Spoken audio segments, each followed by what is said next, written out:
Pues muchas gracias y vamos a comenzar. Entonces van a ir muchos términos y muchos conceptos que ya hemos tratado de discutir durante la tarde, pero ahora es como para ponerlos en contexto. Entonces, por ejemplo, en un niño con talla baja, y este es solo uno de los algoritmos que encontramos en todas las publicaciones, siempre llegamos a un punto que dice aquí referir para diagnóstico y pues para estudio ya como tal de para clínicos. Entonces ahí es cuando uno se debe preguntar, pero ¿qué para clínicos voy a tomar? Y por eso lo dividí más que todo en primero hablamos de la carpograma, luego vamos a hablar de paraclínicos generales y luego un poquito del estudio del eje somatotropo, aunque ya lo hemos discutido. Esta parte la enfoqué mucho más en la parte de talla baja, teniendo en cuenta que en alteraciones del crecimiento es mucho más frecuente que sean referidos pacientes por talla baja que por pacientes por talla alta. Entonces, lo primero que tenemos que ver es el carpograma, y en eso un concepto es el término de edad ósea o edad biológica. Y básicamente, ¿por qué? Porque es una expresión de la maduración biológica de un individuo y representa la transformación progresiva en tejido calcificado de matrices fibrosas y cartilaginosas que tenemos desde el momento del nacimiento, que permite tener una correlación con la talla y permite predecir a largo plazo la talla final, y precisamente se refleja los hallazgos que hemos encontrado en grupos de individuos de diferentes edades cronológicas y que han podido establecer patrones.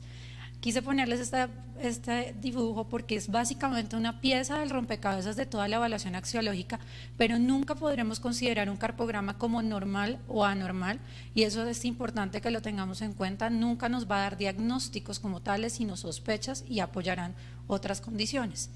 ¿Y por qué es importante? Porque básicamente es un reflejo de la diferenciación y el crecimiento de la moderación del esqueleto, y nuestra protagonista es la placa fiduciaria de crecimiento, donde tenemos diferentes zonas, y en ellas a través de diferentes estímulos, especialmente el estímulo estrogénico, tanto en hombres como en mujeres,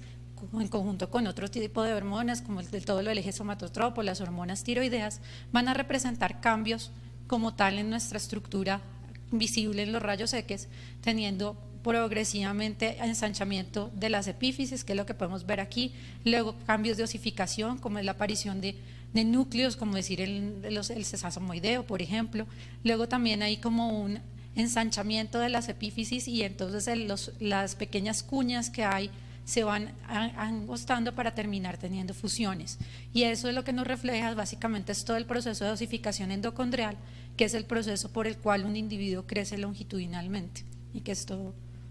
más complicado. Entonces, ¿qué utilidades tenemos de la evaluación de la edad? O sea, no es solo decir que tiene 10 años o 11 años, sino podemos decir muchísimas cosas, como determinar potencial de crecimiento, tratar de predecir la talla final. Es el apoyo diagnóstico en patologías endocrinológicas y no endocrinológicas específicas. Nos permite monitorizar las intervenciones farmacológicas. Existe una utilidad que es la determinación médico-legal de la edad, aunque pues de eso no nos vamos a referir, y permite la detección de alteraciones específicas, que fue lo que discutió el doctor Juan Pablo, que básicamente, por ejemplo, el acortamiento de cuartos metacarpianos, ensanchamientos de las epífisis para poder ver. Y es así que lo más importante es que determina un patrón de maduración. ¿Por qué? Porque permite determinar el porcentaje o el índice de maduración alcanzada con respecto a un límite inicial y a un límite final en el proceso de desarrollo, y por eso nosotros podríamos clasificar a los niños como maduradores promedios, en donde su edad cronológica y su edad ósea van paralelas, en maduradores lentos, cuando progresivamente la edad ósea se va enlenteciendo, por decirlo de alguna manera, o maduradores rápidos, en donde la edad ósea va avanzando mucho más rápido de lo que avanza la edad cronológica. Y es así que llegamos a un concepto que es el índice maduracional, que básicamente se calcula de la división del cociente de la edad ósea sobre la edad cronológica, y es sobre todo útil en niños entre 6 y los 15, niñas 15 años y hombres de 17, y dependiendo del valor que tengamos podemos clasificar a un niño entre un madurador promedio, un madurador rápido o un madurador lento, siendo promedio más o menos el resultado entre 0,8 y 1,1, el rápido mayor a 1,1 y el lento menor a 0,8, y es así que podemos ver patrones de crecimiento. Entonces podríamos ver patrones atenuados, por ejemplo, esto es el característico de patologías crónicas, un niño que tiene, por ejemplo, una cardiopatía o el niño que tiene un hipotiroidismo, eventualmente podemos tener velocidades de crecimiento bajas asociados a edades óseas retrasadas, mientras que, por ejemplo, un patrón retardado de crecimiento es aquellos que la velocidad de crecimiento se mantiene normal y la edad ósea retrasada. Y esto se los pongo a colación porque es como para reiterarles que el examen por sí mismo no va a ser el diagnóstico, es un conjunto de cosas y, por ejemplo, la velocidad de crecimiento quería hacer énfasis. Es importante tener en cuenta que entre niños y niñas tenemos dimorfismos sexuales por todo el proceso hormonal, y es así que el cierre de la placa epifisiaria más o menos en niñas está calculado entre los 15.5 años más o menos en niños, 17.5, y generalmente cuando ya comenzamos a ver la presencia de epifisiformes, de apófisis estiloides del cúbito, ya comenzamos a ver que la pubertad está haciendo camino. Entonces, como les explicaba, es simplemente una pieza del rompecabezas. Entonces, una vez que uno determina si un niño con una edad ósea tiene un retraso maduracional y nos estamos enfrentando ante una talla baja, pues uno tiene que ir a buscar patologías específicas como el hipotiroidismo o el déficit de hormona de crecimiento que ya hemos hablado. Los pequeños para dejación gestacional pueden tener retrasos maduracionales, los hipogonadismos, el retraso puberal per se. Los hipercortisolismos crónicos tarde que temprano alteran la maduración ósea, mientras que el uso de corticoides inicialmente y el hipercortisolismo agudo adelantan la maduración, y ya en patrones adelantados pues tenemos pubertades precoces, sobrepesos y obesidad que ya lo hemos diagnosticado, el hipertiroidismo, e incluso los niños con talla alta tienden a tener más maduración rápida. ¿Y cómo evaluamos la edad ósea? Pues básicamente a través de una radiografía simple. Y es muy importante tener en cuenta que es un método sencillo, fácil pues de obtener, tiene mínima radiación, entonces eso permite que sea ampliamente utilizado y permite hacer el análisis del núcleo de crecimientos en diferentes articulaciones. Siempre hablamos del de la mano, pero existe para el mano, para el pie, para la rodilla, y como ven, aquí quise hacerlo para que ustedes vean que existen muchos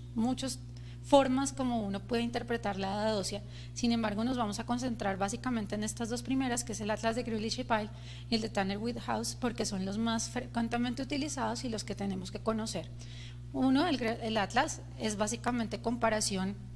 foto a foto, mientras que el Tanner-Whithouse es un método numérico. Ambos son útiles en edades entre 1 y 18 años, aunque sabemos que entre menores de 2, 3 años a veces es muy difícil realmente tener una precisión en este estudio, y son trabajos que se han hecho desde la década de los 50 del siglo pasado. Entonces, el atlas de Grealish la primera vez fue en 1959, pero hay que saber de dónde salió, y básicamente se estudió la secuencia de aparición de los 30 núcleos de centros de maduración de la mano y de la muñeca izquierda, y se utilizó en población sana, de raza blanca, de estrato socioeconómico alto, participantes en un estudio longitudinal de crecimiento realizado en Cleveland, Ohio. Entonces, a veces, de todos modos, siempre habrá detractores que decimos no es la población completamente universalizada, pero es la que tenemos. Y básicamente es una comparación 1 a 1 de diferentes fotos y radiografías. Existen diferentes estudios entre la variabilidad entre la lectura de un radiólogo, de un endocrinólogo pediatra, y a veces existen variaciones hasta de 1 año entre todas estas, y hay un estudio de más o menos de hace 6 meses en un mismo centro, en mismas patologías, que pusieron al estudio a comparar las dos y más o menos encontraron diferencias hasta de 1 año. En cuanto al método de Tanner y Whithouse, básicamente es una asignación numérica al valor de cada hueso, y no se ven los 30 núcleos, sino se ven básicamente 20, correspondientes a los 13 huesos largos, que son radio, cúbito, el primero, tercero y quinto metacarpiano, las falanges de los dedos pulgar, medio y meñique, y los 7 huesos del carpo, y se compara contra una plantilla donde, dependiendo de la morfología del hueso, se le da un puntaje numérico. Después de esto se suman todos los puntajes y esto nos da la aproximación a la edad ósea. Obviamente es mucho más dispendioso,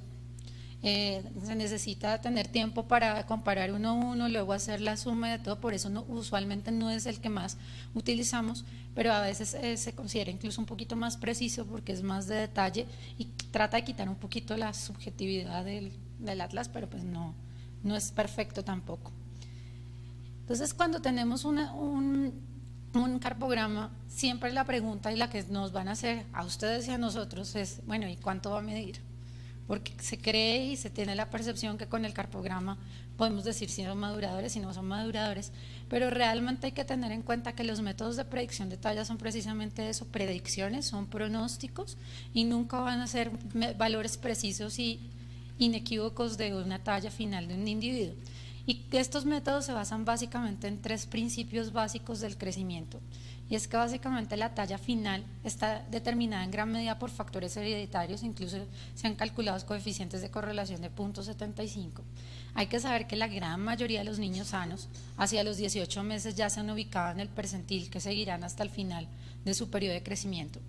Y el edad ósea pues, es un método más preciso porque permite determinar el porcentaje de talla final que es ya alcanzada en un momento determinado. Entonces, así que muchos, pues uno hace pronósticos de talla con la talla medio parental, que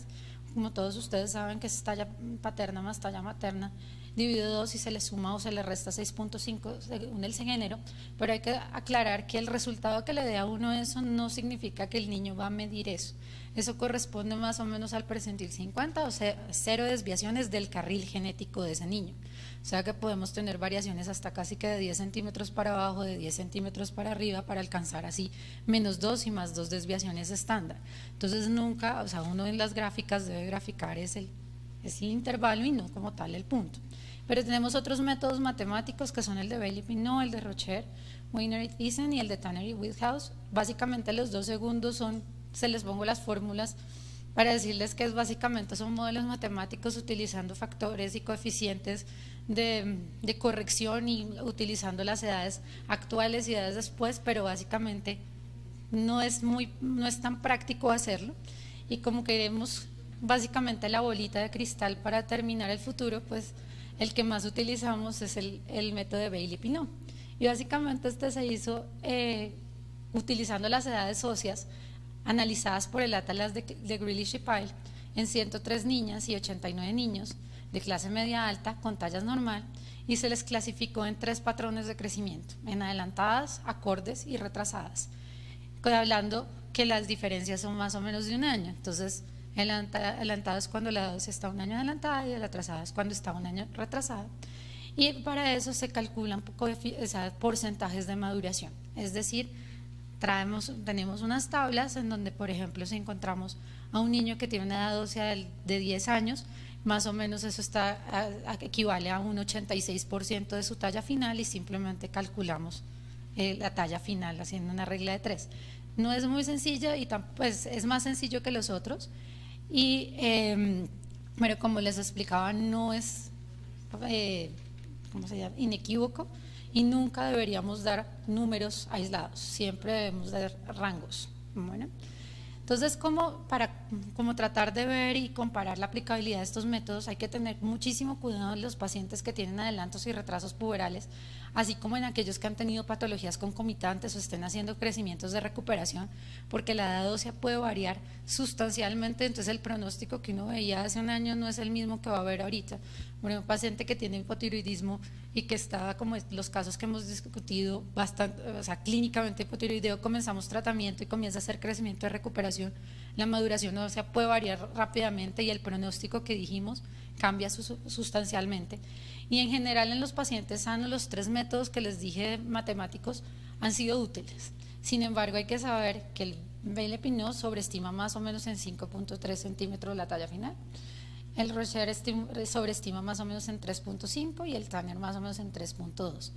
Y además, concentrándonos en el Bailey, hay que saber que tiene ciertas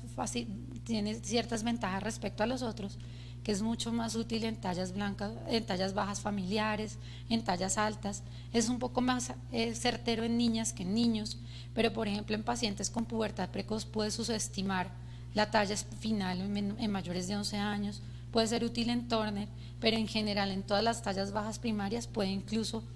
sobreestimar la talla.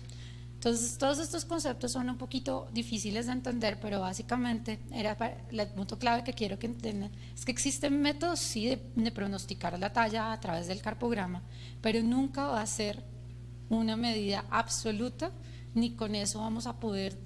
categorizar a un niño ya como sano o no, como les hablaba la doctora Céspedes, de decir que tenemos, como está muy atrasado, tenemos una reserva ósea de crecimiento muy buena. Entonces, cuando pasamos de la edad ósea, que es como el primero, pues llegamos a los laboratorios. Y voy a leerles una frase pues, de mi profesor de por qué se necesitan los estudios de laboratorio, que me pareció interesante.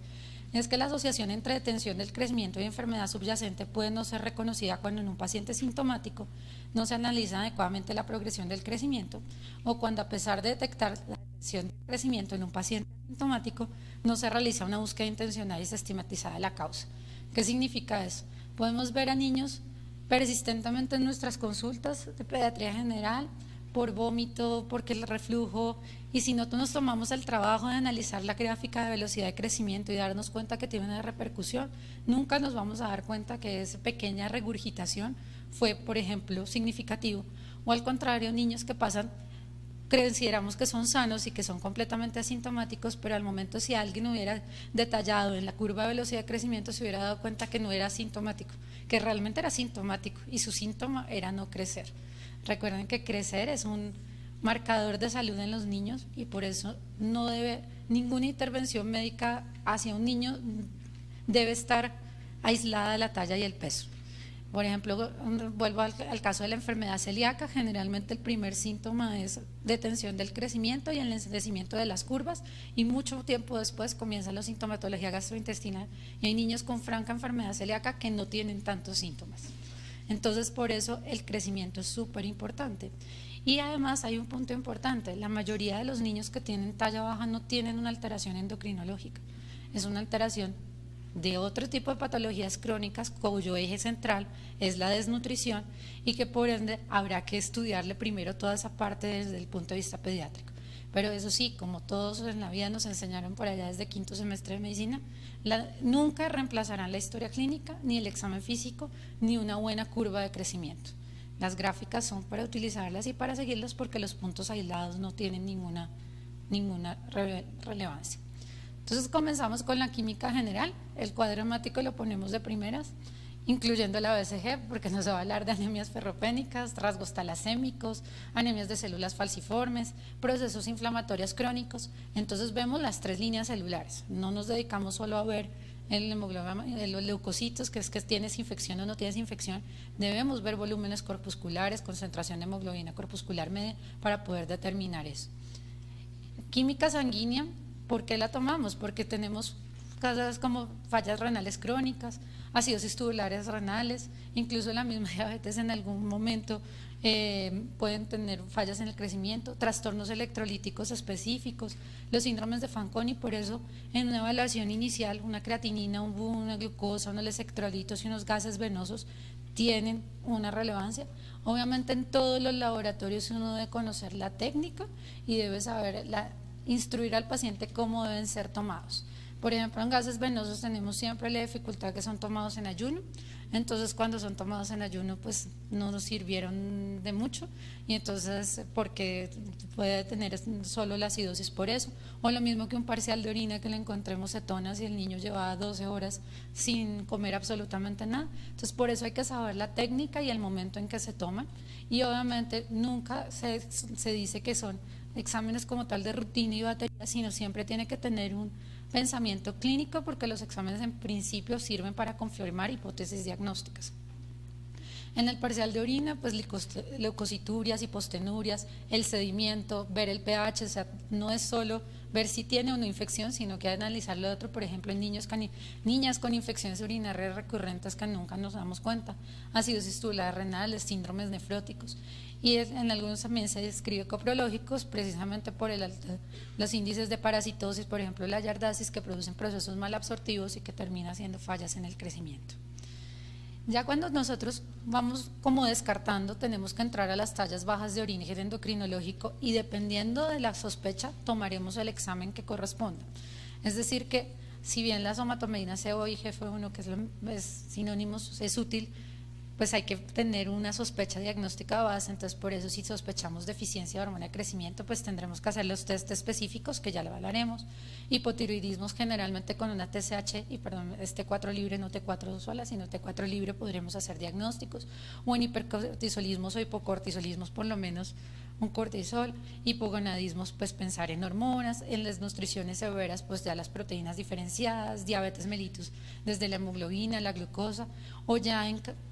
cuando hay alteraciones fenotípicas y posibles trastornos genéticos, pues toda la parte de cariotipos que hemos discutido.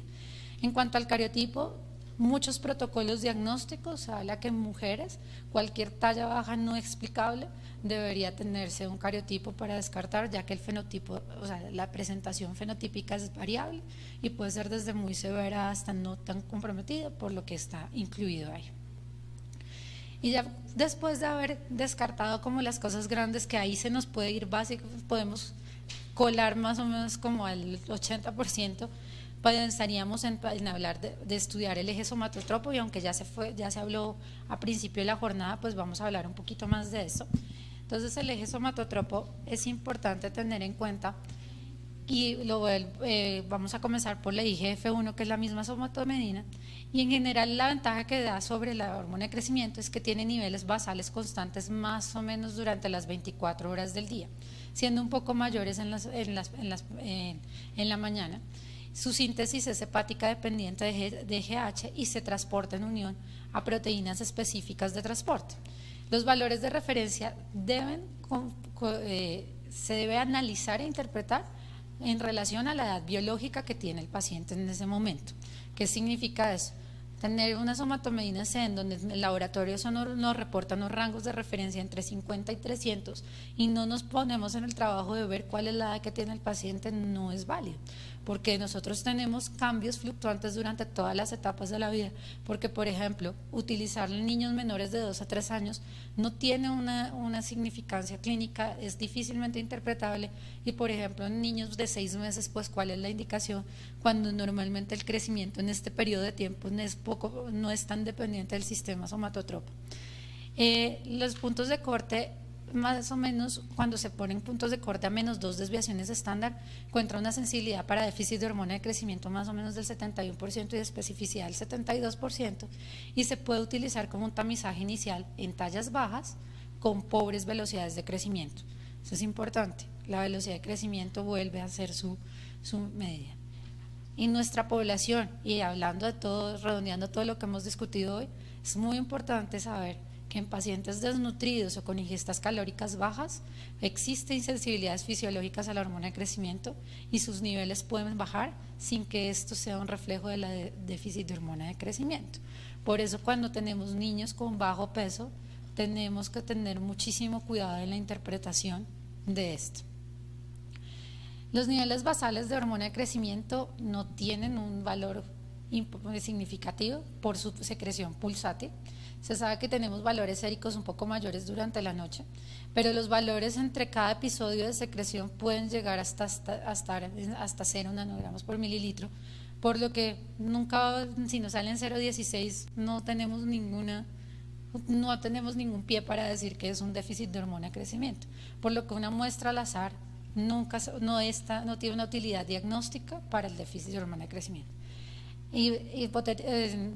Si acaso el único rango de edad en donde puede ser útil es en los recién nacidos y sobre todo menores de 20, 30 días, porque en ellos los niveles basales normales pueden estar más de 20 nanogramos, entonces 1 por mililitro, entonces puede encontrarla en 5 si hace que sugestivo, pero pues nuevamente es raro que lo vayamos a pedir solo basal, sino generalmente cuando sospechamos un déficit de hormona de crecimiento en niños de esas edades es porque tienen otra clínica, como por ejemplo la hipoglicemia, entonces básicamente se toman son muestras críticas. Ya en cuanto a los test dinámicos de secreción de hormona de crecimiento, para andar un poquito, pues el punto de corte que tenemos hasta el momento son 10 nanogramos por mililitro, eso ya se discutió previamente, pero como hablábamos, por lo menos debemos tener 2 pruebas negativas asociadas a talla baja y velocidad de crecimiento menor al percentil 10 para hacer un diagnóstico de un déficit de hormona de crecimiento, y volvemos a recalcar que son 2 pruebas negativas, significa 2 estímulos diferentes y con un intervalo entre ellos en general mayor, a veces hasta 3 meses, no un día y al día siguiente hacerle la siguiente porque no vamos a poder encontrar una respuesta. En este test existe mucha discusión en decir si, por ejemplo, los pacientes peripuberales que no han iniciado pubertad debemos hacer lo que llamamos priming con esteroides gonadales, bien sea testosterona o esteroides, para favorecer el pico y que sea confiable. Todavía no hay un acuerdo claro, consenso de la utilidad o no, incluso ni siquiera de los protocolos, decía los testosterona o estrógenos dependiendo del género. Pero es importante tener en cuenta que una respuesta adecuada en pacientes con talla baja y velocidad de crecimiento menor al percentil 10 no descarta la posibilidad de trastornos del eje de somatrotropo, por ejemplo, alteraciones de la neurosecreción de hormona de crecimiento. En niños, por ejemplo, uno tiene que ver no solo los valores absolutos, sino el comportamiento durante la prueba que tienen las hormonas. Porque si uno encuentra pacientes que estaban en severo y llegan a respuestas explosivas de 20 a 25, pues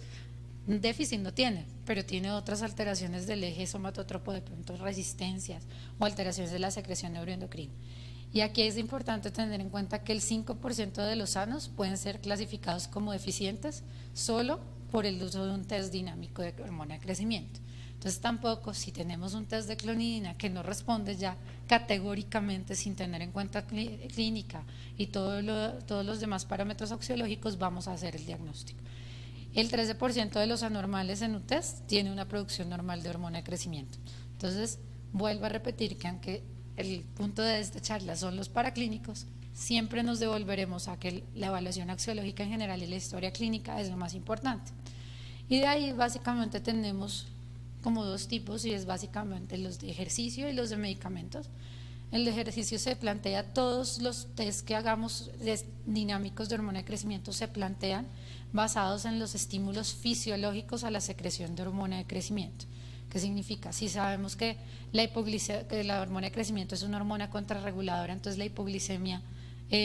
estimula su producción, pues le hacemos hipoglicemia. Si sabemos que el estímulo alfa-adrenérgico estimula la producción de hormona de crecimiento, buscamos medicamentos que estimulen alfa-adrenérgicamente al individuo. Y por eso el ejercicio se utiliza, y tenemos 3 muestras basales, más o menos una basal, una a los 15 o 20 minutos de un ejercicio, que el problema de básicamente es que cómo uno hace para saber que hizo un niño el ejercicio que correspondía y que tuvo el consumo de oxígeno necesario y la pérdida calórica necesaria para hacer todo esto, y por lo tanto tiene un valor predictivo positivo del 50% y no es reproducible. Por eso es que usualmente nosotros no lo formulamos de rutina. Los medicamentos, pues como les decía, pero tienen falsos negativos hasta el 10 al 20%,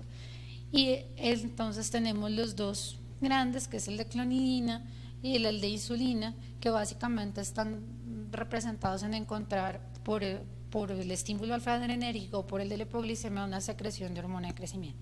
Ambos tienen sus pros y sus contras, no hay un patrón de oro, no es que yo le tome este examen y definitivamente va a ser un deficiente, y tienen sus riesgos y hay que explicarle los riesgos a los pacientes de cada uno de estos laboratorios. Es así que para esta parte quería dejarles como puntos claves. Vuelvo a repetir que los paraclínicos nunca reemplazarán una anamnesis, un examen físico y unas gráficas de crecimiento bien realizadas. En ese bien realizadas me refiero a que tenemos que utilizar las gráficas para la población determinada, para el síndrome que sospechamos, con unos adecuados métodos de medición, con los instrumentos adecuados. Que la edad ósea permite determinar el estado madurativo del individuo y por ende permite enfocar el estudio etiológico de las fallas de crecimiento, sí, pero como tal es una pieza dentro de todo el conglomerado de estudios y de cosas que tenemos que hacer. Que los métodos de predicción de talla permiten dar rangos estimativos de la talla final del individuo, sin embargo su validez depende del inicio o no de la pubertad, de la presencia de patologías, de la talla genética, y por lo tanto, por decir algo, deben ser tomados con pinzas. Que los exámenes de laboratorio son útiles en el estudio y confirmación de patologías no endocrinológicas causantes de talla baja, los cuales son la metodología más frecuente, y ante sospecha de alteraciones del eje somatotropo, pues los test dinámicos de secreción están indicados, más sus características operativas son variables y deben ser siempre interpretados a la luz de la clínica. Entonces este es como como el englobe de todas las como charlitas que tuvimos el día de hoy. Listo. Gracias.